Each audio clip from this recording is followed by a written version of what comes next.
Welcome back, friends. Welcome back to the Corbett Report podcast. I'm James Corbett of CorbettReport.com, and today we are going to do another installment of that series, Questions for Corbett, where we answer your questions. So once again, the questions can come via the contact form on CorbettReport.com, through the YouTube video comments, and or through Twitter. And of course, video responses are also welcomed and will be open on this posting on YouTube. So if you want to leave a video response, we will make that a priority for the next edition of this series as well. And on that note, we actually have our first video response posting for you today. And this one comes from YouTube user No Longer a Theory. So let's get straight into the first question. My first question is, can you share your opinion as to why the organization or the alternative media like the Young Turks report objectively and what I consider good journalism on pretty much all subjects except for 9/11. They address the civil liberties, they address everything that's currently going on in this crazy world, but when it comes to 9/11, Cenk officially doesn't buy into the whole, I just have a hard time believing that human beings that seem to be, very smart at what they do and articulate are getting it wrong with that issue. Is it because Al Gore owns Current? Is it do you think it's Cenk's, he really believes that? Because, he seems like a genuine character.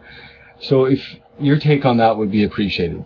Second question, is there a Max Kaiser for Canadians? Is there a Canadian that's talking specifically what we can expect as Canadians when the reserve currency finally goes belly up?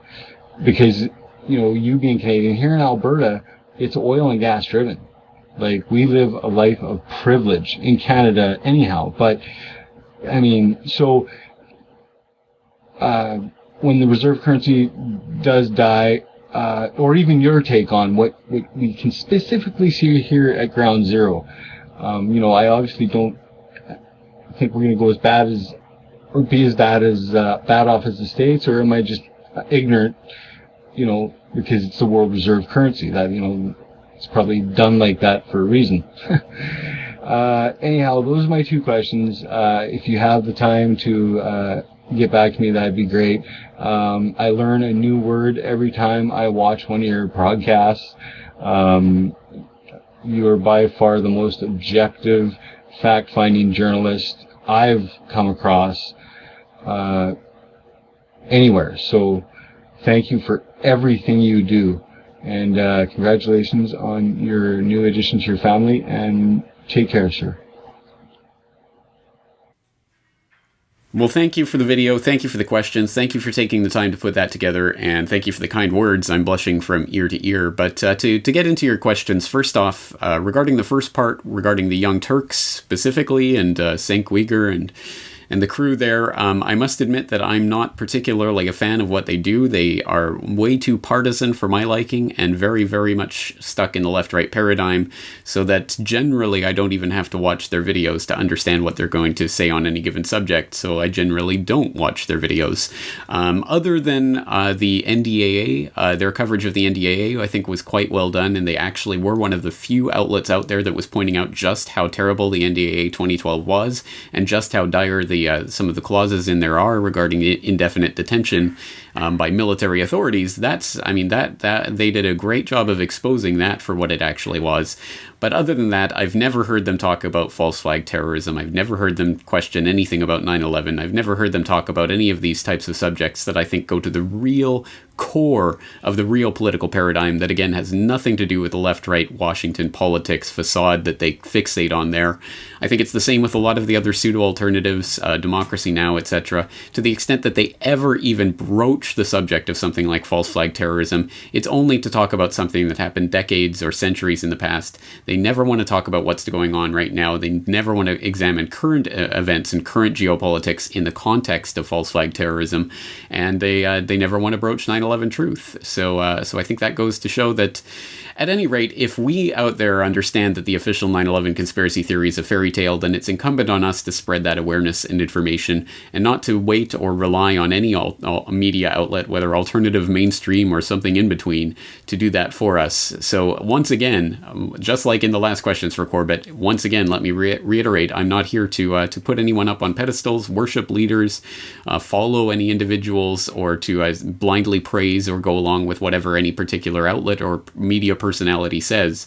And I don't think anyone out there should be doing that, and that includes anything that I say. Of course, everything has to be taken for factual, on its factual merits, and those have to be weighed against what's being said, and whatever type of rhetoric is being employed, however nice sounding it might be, I think we always have to go back to the facts and try to double check what's being told to us, and simply not go along with media personalities because we happen to like their style or whatever. So long story short, no, I don't. I have no idea whether Cenk Uygur is an up and up guy, whether he's truly honest and genuine, or whether he's having his arm twisted behind the scenes, or whether he just doesn't understand any of this. I have no idea. I have no outlet into that. I have nothing but speculation in that area. And at the end of the day, I don't really care. The point is that he doesn't talk about false flag terrorism. He doesn't talk about 9/11 truth. That's a subject that's never ever going to appear on the Young Turks. So I'll take their information for what it's worth, which in my opinion is not a whole lot, generally speaking. The second question about the dollar reserve and how the Canadian dollar might survive or thrive or fail in the event of a US dollar global reserve collapse. That's an interesting question. Regarding the first part of your question, whether there's a Canadian economic analyst that's worth listening to out there on these matters, I'm sure there are, but I don't personally follow any. I don't know of any that are interesting or that I'm following on a regular basis. So if anyone out there has any suggestions for Canadian economic analysts, please put them in the show notes. I'm always interested. Please put them in the comments. I'm always interested and would be interested to hear your guys' opinions on that. But generally speaking, my own take on this goes back to an interesting development from earlier this year, late last year, early this year, when the IMF said that they were going to add the Canadian and Australian dollars as reserve currencies on their COFR. That's the composition of foreign exchange reserve reporting template that they use that keeps track of, well, it used to keep track of just 5 currencies that were deemed to be the safest, the strongest in the world: the US dollar, the euro, the British pound, the Japanese yen, and the Swiss franc. And these are tracked, and the central bank holdings of these currencies are tracked by the IMF and compiled in data. And that's basically supposed to be a snapshot of the economic health of a central bank or a nation's treasury, whether how much money they have in these currencies is indication of basically how able they are to transact on the international stage, etc., and how stable their own currency might be as a result of that. So now that they're adding the Canadian dollar and the Australian dollar, I don't know exactly when that's going to happen, but sometime in the coming months. That's a significant event, and I think what this shows is that exactly as the people who have been following this for years and who have been talking about the long-term goal of making a one world, one currency situation, one world government, one currency, that people who have been talking about that for years have been saying that they're going to play currency against currency. There's going to be a period of currency wars where we see big fluctuations, and the US dollar is going up at one point and the euro is going down, and then vice versa, and then another currency will enter the mix. The yen will start going haywire, and that will play off against the others. There will be a period of currency wars and destabilization, which will present the next stage of the solution. Well, in order to have more stable currencies, we need bigger regional currency blocks, and then eventually the regional currency blocks will be merged into the one currency, and that's some ways down the road, but I think that's the long-term trend. And I think what we're seeing right now with the IMF saying, well, look, all of these currencies are getting a bit haywire these days. Let's add some more to make it a bit more stable. Let's add the Canadian dollar and the Australian dollar. They've been doing well. Now there's talk that the New Zealand dollar may be next. I think this is just part of that extension. So what my basic take on this is that the Canadian dollar is not, in the long term, the Canadian dollar, the Australian dollar, the New Zealand dollar, whatever the currency you might be thinking of, I think is not going to escape the effects of what's coming. I don't think the US dollar is going to collapse as the global reserve currency in the short term, in the next 5 years, say, but it's almost inevitable in the long term, in the next 10 to 20 years, for example, unless, of course, some big cataclysmic apocalyptic event comes along to upset the status quo. But I think we can, at any rate, we can see the trend. The US dollar is eventually going to be eclipsed, probably not by any single currency, because there's no markets that are big enough in the world to support a global reserve currency, other than the US markets that exist right now. So I think rather than eclipsing a single currency eclipsing the US dollar, I think it's going to be a basket, and I think the IMF is already positioning themselves in that matrix to play currencies off against each other, which means that the Canadian dollar is not going to escape unscratched from whatever cataclysm or calamity befalls the American dollar. It's all part and parcel. They're all tied in together. And if anything, the Canadian dollar, simply by its physical and economic proximity to the American dollar, is going to feel the effects probably almost as much. And relatively soon. I think whatever type of broad-scale destabilization we see, Canada is not going to be very far behind, no matter the flowery rhetoric that we've seen over the past several years about how Canada was in so much better shape after the Lehman collapse than most other countries, because their banking sector is so robust. Blah, blah, blah. And of course, that's all being given the lie recently by the housing situation in Canada starting to deteriorate, etc. So we are seeing problems in the Canadian system. I think Canadians are a little bit pie in the sky when it comes to this, because they want to think that they are truly going to get out of this unscathed, or at least not so scratched. I don't think so. I think the long-term agenda is to get all of these currencies in one big basket and to melt them all together and to form the world currency. And that, in order for that to happen, it means that every currency is going to have to go through the same types of process. All right, a lot to talk about there. Maybe we can devote some more time to it in a further podcast, but let's move along to some more questions. Next up, we have Jerry, who writes, where does the strong pro-fluoride stance originate? What is their motivation to continue in the face of overwhelmingly negative data? I smell a sweetheart deal, but I can't figure it out. Why are they so adamantly pro-fluoride? Any ideas? All right, thank you for the question, Jerry. It's an important question, and I think that the overarching agenda when it comes to, for example, the fluoridation is, I think, as we've identified before, it is to be identified in the eugenics philosophy and mindset of the people at the very top of the power pyramid, who are exerting and investing vast amounts of resources into the system to direct things in a way that's amenable to the people who, on the record and openly admit that they want the population A, dumbed down, and B, reduced ultimately.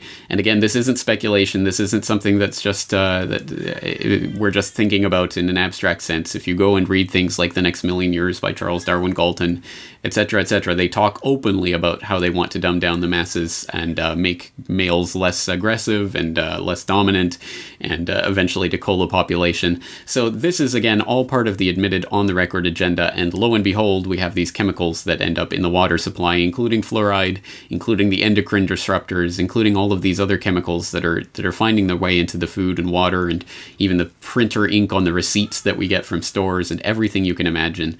And it starts to transform ourselves physically, and we end up with the disappearing male phenomenon, where sperm rates are plunging across the developed world, etc.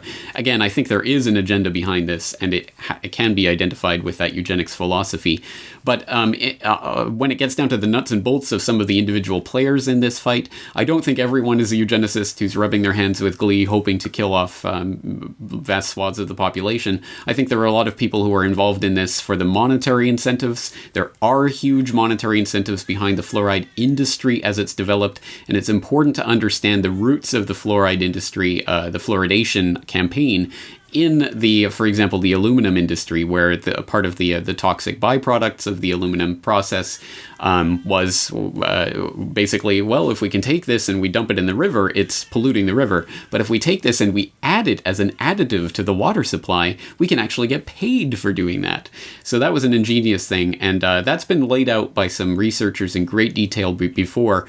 When it comes to the fluoride issue, there are a couple of documentaries I would recommend. One is Professional Perspectives on Water Fluoridation, fluoridation because it's just a bunch of doctors and dentists and scientists talking calmly about the scientific evidence about fluoride. So it's very effective for that.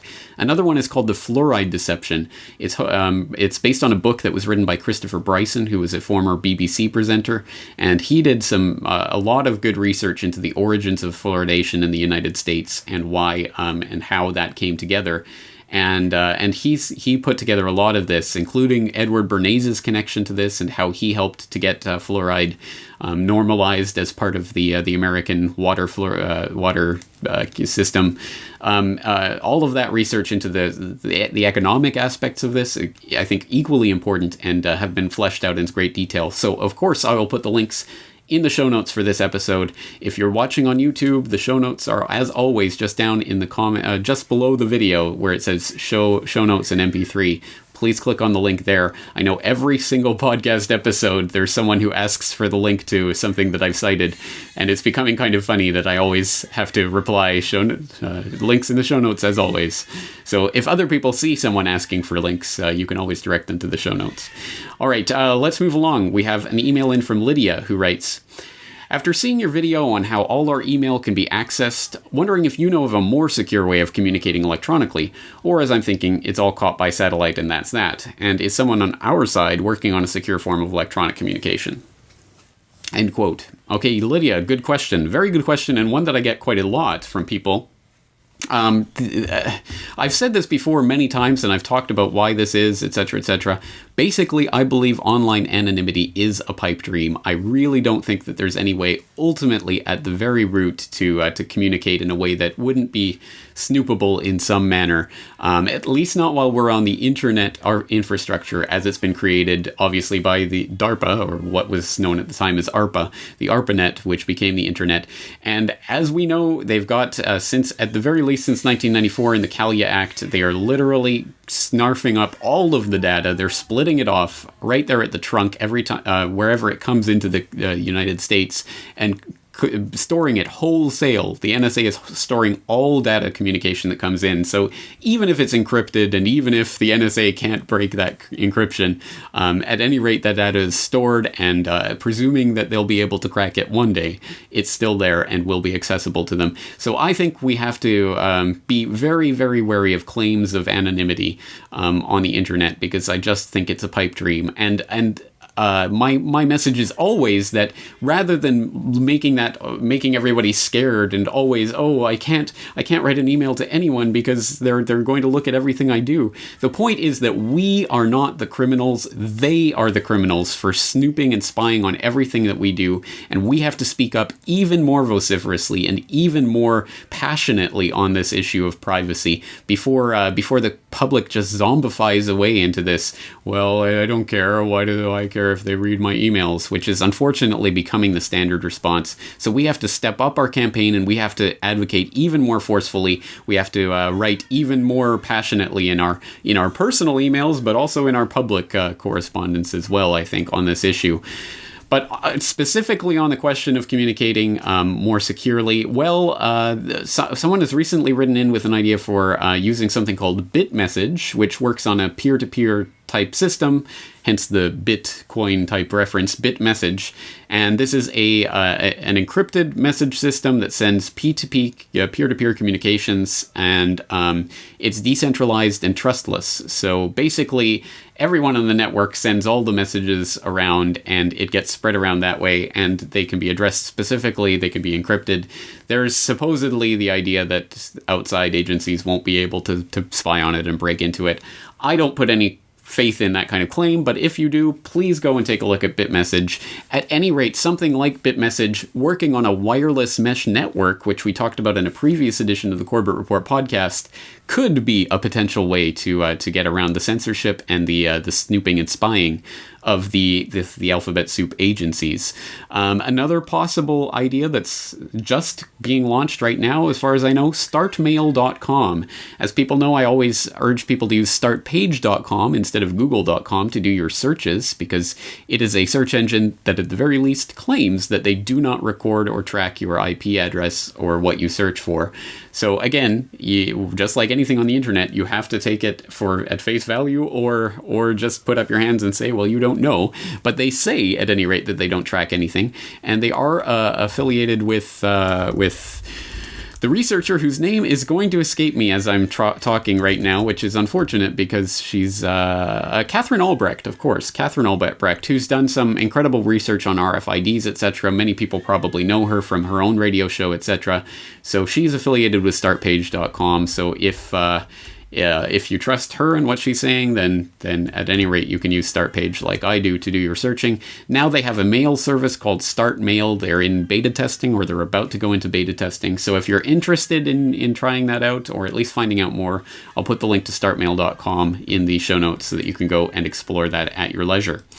Let's move on to the next email, as my son cries in the background with my wife attending dutifully to him while I record this podcast. So please forgive the dulcet tones of my baby's voice. Next we have Marty, who writes, how do you justify wanting to know what goes on at things like Bilderberg versus individual privacy rights? It seems to me that if we, the people, believe we are entitled to privacy, then even the elites are entitled to privacy.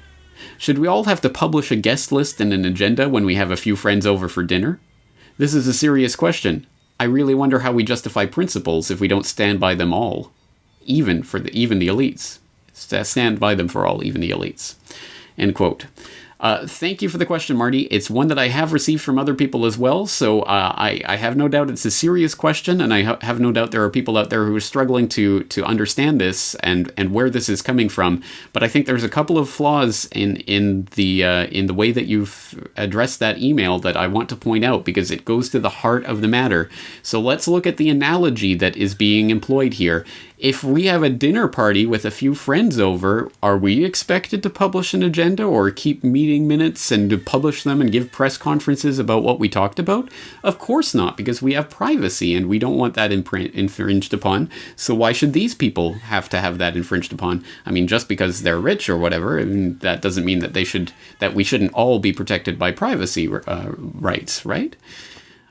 Sorry, that analogy is fundamentally flawed, because as people having some people over for dinner for a discussion is fundamentally different than what happens at Bilderberg, and to claim otherwise is disingenuous at best. Of course, that is more or less the official version of what Bilderberg is. It's a talking shop for tea and crumpets. So why would they be forced to publish an agenda or anything of the sort?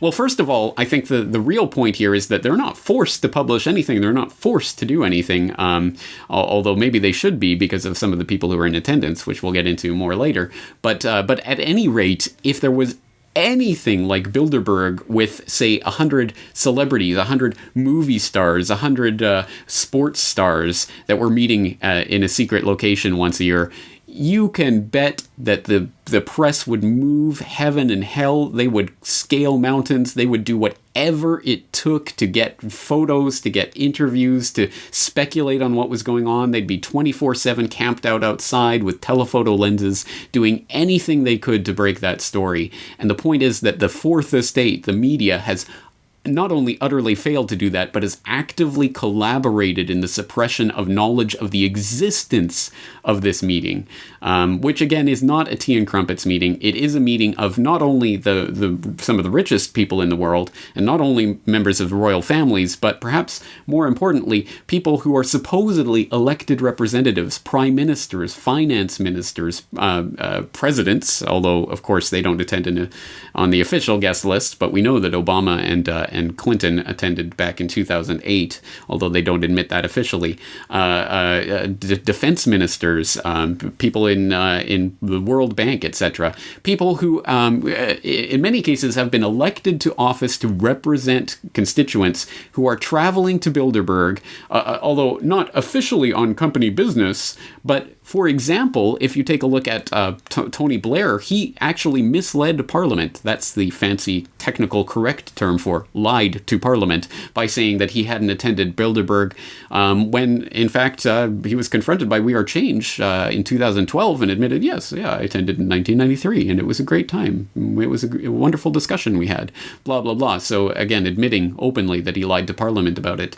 And these people are collaborating and discussing and setting policy and agenda with the heads of finance, the heads of business, and the heads of royal families, which again is utterly unethical, to say the least, and illegal when it comes to the United States situation. As people may or may not know, there's something called the Logan Act, which was enacted in 1799 by President Adams, which states that it's illegal for U.S. citizens to meet or discuss American policy with foreign agents in a way that's detrimental to the United States without permission.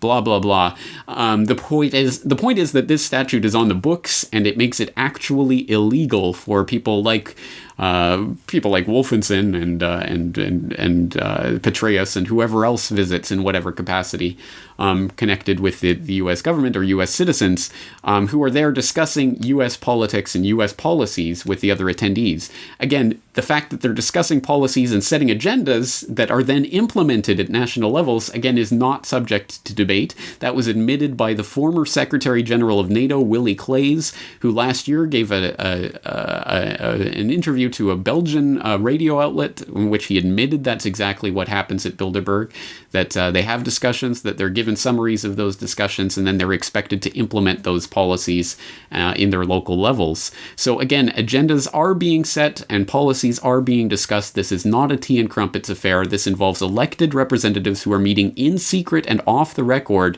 with some of the most richest and most influential people on the planet. This is not a matter of simple privacy. And if it was, then in that case, it shouldn't be actively protected and covered up and literally guarded by taxpayers' money, which it is. And that leads us into the next question I have regarding Bilderberg. And this comes from an email from Andy, who writes, "The Bilderberg meetings are extravagant affairs that require the rental of a 5-star hotel, special servants, and private public security enforcement.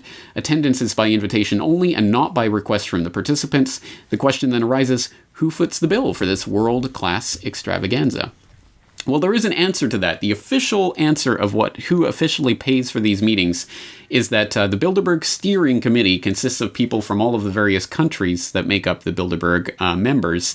And it is the responsibility of the members of the steering committee from that particular host country who foot the bill for the hospitality costs, etc., regarding Bilderberg. So for example, in the UK's case, it would be the UK members of the steering committee that are supposed to foot the bill through whatever means that they have to do that. But and so, for example, in the UK case specifically, there is a charitable group called the Bilderberg Association. Documents have been leaked online regarding with the money that they get and where they get their money for this for footing this bill.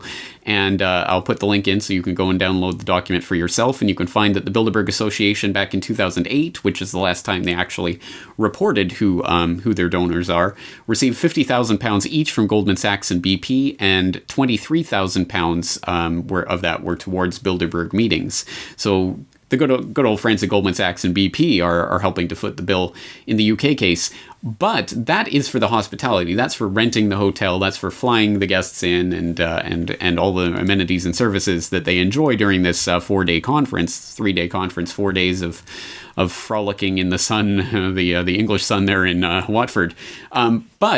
But what about the security? The security is a different matter altogether, and an extremely important one.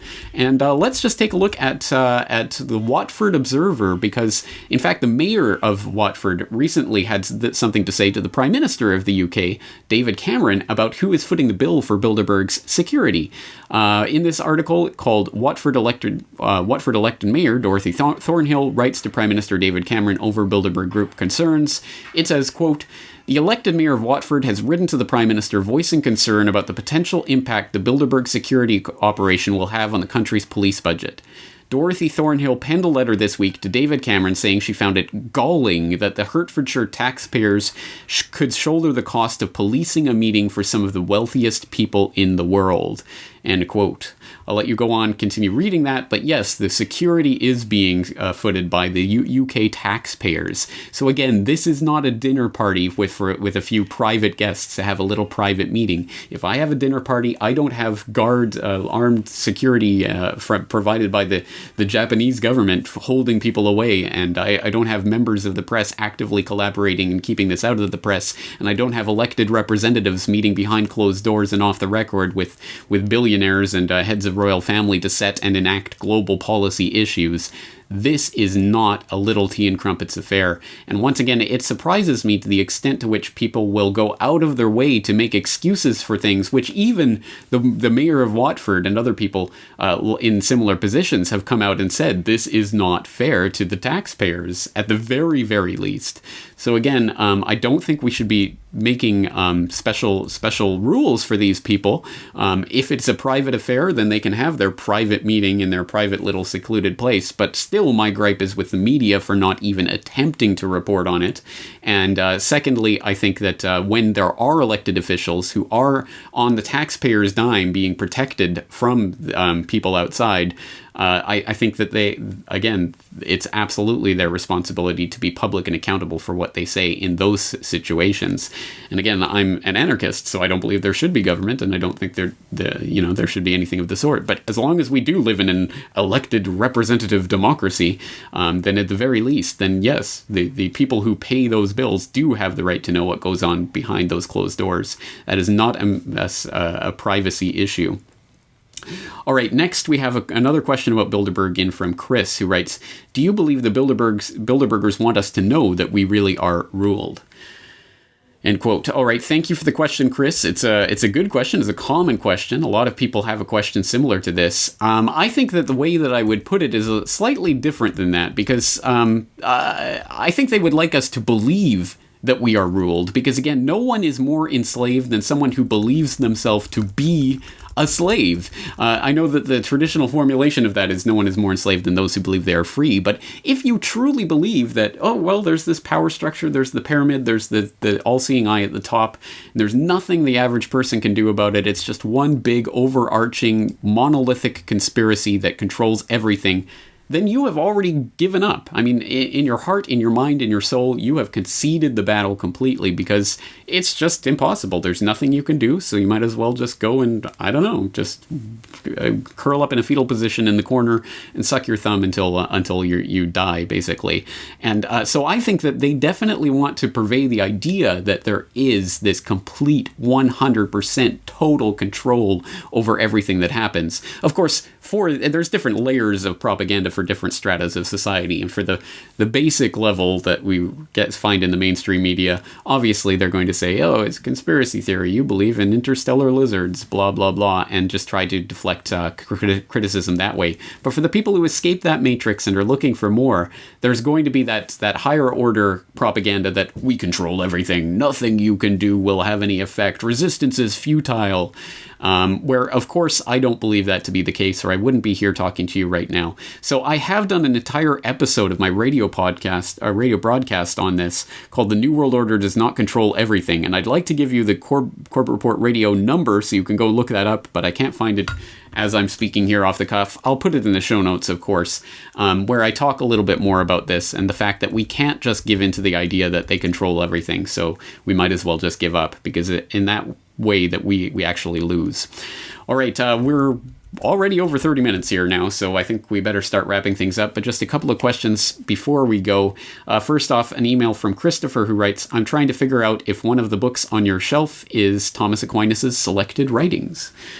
Okay, thank you for the question, Christopher, and I fully relate to people's interest in bookshelves. I must admit, every time, perhaps this is my former English major coming through, but every time I see an interview where there's someone's bookshelf behind them, I do my best to try to see what books I can find, what book spines I can read from their shelf. So I understand, and so let me actually share some of them with you.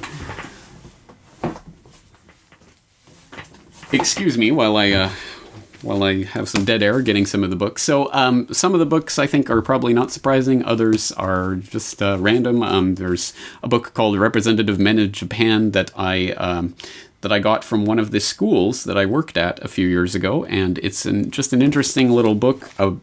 It's in both Japanese and English, so it's a good study book, and it just talks about some of the people of Japan and some of the famous figures from history. Very interesting, talking about educators and spiritual figures, politicians, etc. Books like Seeds of Destruction, which I've talked about, for example, on The Truth About the Gene Revolution, which is, if I may say so myself, one of my better podcast episodes, although very few people seem to have watched that one, unfortunately. Things like the English proficiency test book in Japanese. This is actually my wife's, but I'm keeping it on my shelf. Globalization of Poverty in the New World Order by Michelle Chossudovsky. Global Economic Crisis by Michelle Chossudovsky and Andrew Gavin Marshall. Books like Swallows and Amazons, which is a book that I bought on the recommendation of Tom Secker, who wants to discuss it on a future Film Literature in the New World Order series. Triple Cross, which I've talked about before on the broadcast. Oh, that's not good. Biography of Bill Gates. Crossfire by Jim Marrs. Really excellent book on the JFK assassination. All sorts of books like that. A couple more that I'll share with you. In Search of Lost Time by Marcel Proust. This is volume 5. I believe there are 6 volumes in this translation, and it is a remarkably large book. This is volume 5. It's altogether over, I think, 3,000 pages. And back in my English lit days, I went through and actually read the first 4 volumes of this, and was genuinely loved it. But I got to the 5th volume and just never ever got through to reading it. So I am stuck on the 5th volume of In Search of Lost Time. So no one tell me how it ends. I don't want to know. And I'll share this one with you as well. This is Absalom by William Faulkner, which for my money is the greatest work ever written in the English language. I absolutely love Faulkner, and this book in particular is just mind-blowing, but it's not everyone's cup of tea, so please don't blame me if you go out and read this and don't understand a word of it or don't like a word of it. I think it's absolutely just mind-blowing, but maybe that's just my particular proclivities. A couple of other things I'll share with you from the other bookshelf. College Green. This is the literary publication of Trinity College Dublin, and back in 2002-2003 it was edited by yours truly. So basically I put together an editorial committee, solicited poems and short fiction from students at Trinity College, and designed, laid out, and published this publication for the Graduate Student Committee at Trinity College. So that's the one for the archives there, if you ever find yourself at Trinity. And finally, how about this one? This one is You Do Not Talk About Fight Club, a collection of essays about Fight Club, the movie and the book, of course. And this was put together by the editor, the publisher of Metafilm, an online film site. And it includes a foreword by Chuck Palahniuk, the author of Fight Club. And, who's that? Oh, yes, James Corbett has an essay in here called Soap and Anarchy, a Bartsian reading of Fight Club. So I wouldn't recommend going out and getting the book specifically for that essay, because it has nothing to do with Corbett Report type material. But at any rate, that's just another thing up the sleeve there. So anyway, lots of little interesting nuggets on the bookshelf, but no Thomas Aquinas selected writings. I don't have Aquinas's writings, so you might have missed that one. Finally, I'd like to turn to a tweet from @Mr. Seacrudge, who was writing in response to a tweet that I made about my subscriber-only video this month, which is myself reading my poetry, reading a few samples of my poetry, and he said, well, can you tell me who's your favorite poet, even if I don't subscribe? Is it Peter Dale Scott? From the 20th century, I like Francis Ponge. I'm not even sure if I'm pronouncing that right. Thank you, Mr. Seacrudge, for the question. Favorite poet, that's interesting. I must admit, I don't have a favorite poet because I'm not particularly interested in poetry. I appreciate a good poem, but I'm not specifically into poetry. I've more, certainly back in my English literature days, I was more interested in novels and in fiction, so that's where my proclivities lie. Back in the day, I remember I was quite a fan of E.E. Cummings, but what high school or college student doesn't go through an E.E. Cummings phase, or someone like Dorothy Parker wrote very clever, very interesting little poems, but Sylvia Plath maybe. But I don't have a particular favorite poet. I don't read enough poetry to have a favorite poet, but certainly when it comes to fiction and literature, I was a modernist at heart. I love the modernists, from Conrad, who I will place in with the modernists, to Joyce. Obviously, that's why I went to Ireland. To William Faulkner, absolutely, I think one of the greatest writers in the English language. So that's my literary influences. And for people who are interested in that video where I go and read through some of the poetry from my own notebook, that is in this month's subscriber-only video, which is in this week's subscriber newsletter. So if you sign up for the newsletter sometime before this Saturday, you can get that delivered to your inbox, and you can watch that video where I read some of my poetry. At any rate, that's going to do it for now. We've gone well over time this time. So once again, thank you for all the questions. Keep them coming in. Again, through the contact form, YouTube comments, video responses, or Twitter, and I'll do my best to get to and answer all the questions that I can. Thanks again, and I'm looking forward to talking to you again real soon.